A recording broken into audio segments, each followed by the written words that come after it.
change up the supercharger kit. It was still kind of a budget mine. It's a 335. It's on an 11-inch wide wheel. Bit overkill. For those of you who have never made any AN PTFE line, I will show you how I do it. It's gonna look like that.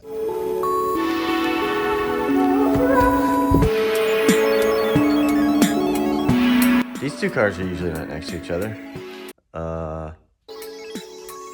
Okay. Here it is, 2-valve.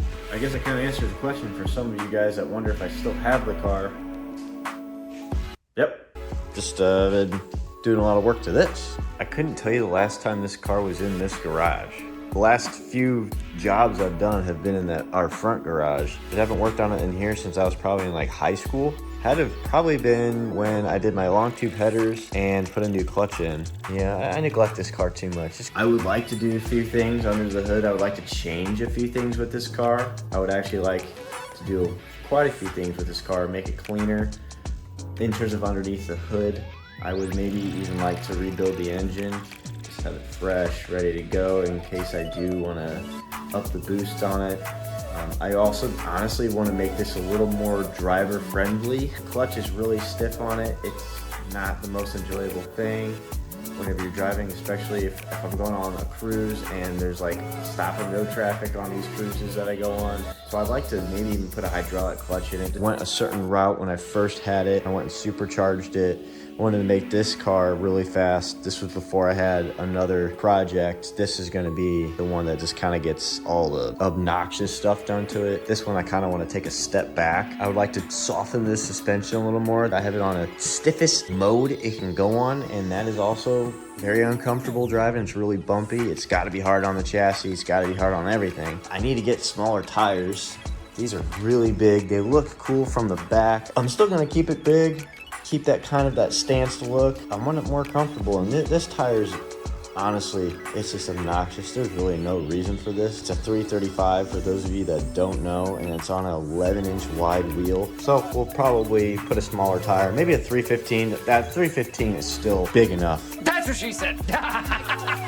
To maybe even do coilovers on the front. Probably get something similar to what I have on these. These have strange coilovers. Under the hood, I would like to change up the supercharger kit. The kit it comes with, I don't think looks too good. Like, I think this looks cool. This isn't done. The engine bay is not done, but I think in terms of like the piping, all that stuff, well, I'd like to make this a little cleaner. Anyways, what I'm doing today, I brought this box in here.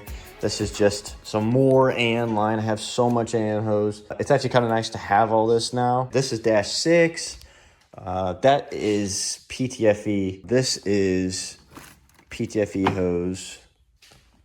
The difference between PTFE hose is it can hold more pressure and different kinds of fuel, but that's not a fuel line that I'm going to be running. Anyways, this is just normal rubber stainless steel braid AN line. This is dash 10. This is 3 or 4. That's small stuff. That was just for turbo feed line. What I am doing now is I told you guys I was going to make a fuse panel and relay and stuff for this car. That's going to wait for a second. I need to figure out what exactly I want to do with that, because I still am going to run power windows, power top, power door locks, all that stuff. And that's just going to require like 1,000 relays, and I can't really fit that on one board that I wanted to mount. So I got to figure out exactly what I want to do. Look at this rat's nest. This is the original harness out of the car. I'm going to lay it out where everything went, and then from there I'm going to start pulling what I don't need. And on the other side, that'll be where I mount my panel for like ignition, fuel pump, that kind of stuff. For right now,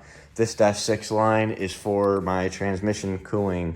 It is an automatic. It is an AOD for those of you who don't know. I'm not running a separate trans cooler. I can't run the hard lines because all this fun stuff's in the way. For those of you who don't know what style fitting comes out of the transmission, it is going to be a quarter NPS. Yeah, and then these are just quarter NPT to dash 6. That's going to thread in there.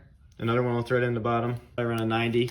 What I like to do on these, so a lot of guys use just like Teflon tape. I like to use liquid Teflon.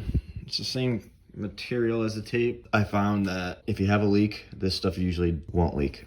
And you're gonna thread it in, tighten it down with a wrench. AN fittings are usually aluminum. You gotta be careful when you're threading that in. This is aluminum as well. Have it snug. If it leaks, I can go a little more, but I don't want to over tighten it and pull the threads. Aluminum's super easy to pull threads out. That's the factory ports. I forgot that they were on the passenger side. You here to help?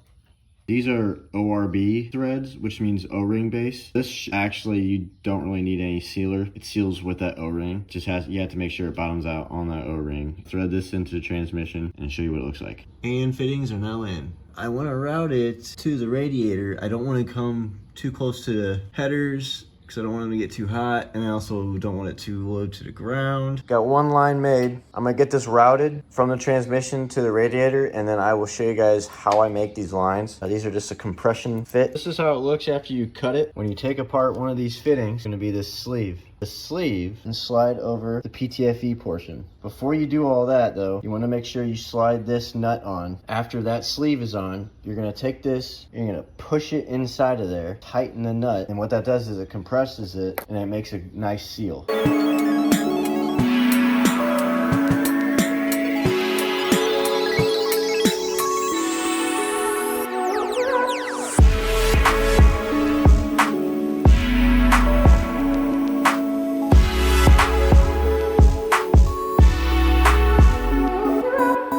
Gonna look like that. One side's done. I'm gonna do that to the other side, put it on. 1,000 zip ties later, I'm gonna clean up the zip ties and I'll show you guys how I have it routed. So that's all done. Made up the AN lines. Just use some -6. Even if you have a stock engine bay and you're trying to clean it up a little bit, you can do that with any kind of hose. You can even do that with your coolant hose. You can get some big -12 or -16 AN line and make it look way better than that rubber hose. I opted to do aluminum because it's quite a bit cheaper than that big of AN line. It ends up getting really expensive once you start getting to really big sizes. Anyways, I'm gonna show you how I have it routed. There's those two lines coming straight out of there. It goes out from under there. It goes over my tubular K-member. Goes onto my tube front end. It goes underneath the radiator, just like that. There's the top one, there's the bottom one. That's pretty much it for this. It's really hot out, so I'm gonna take a break. I'm not gonna work on it anymore today. Probably this weekend, I'm gonna lay out the wiring I showed you guys and start doing some more wiring. I figured I could get this tackled just because I kind of want to take a break from the wiring. It's kind of a headache. As for this car, I don't know. We'll see. Maybe I'll do a little drive, show you guys how I have the tune. It is a lot better than it has been. I figured a lot of things out from my last video of me tuning this car. I got it running pretty good. I've gotten quite a few comments on what maybe I could do. I have listened to you guys on that and fixed some issues, and overall, it drives pretty good. So yeah guys, that's about it for this video.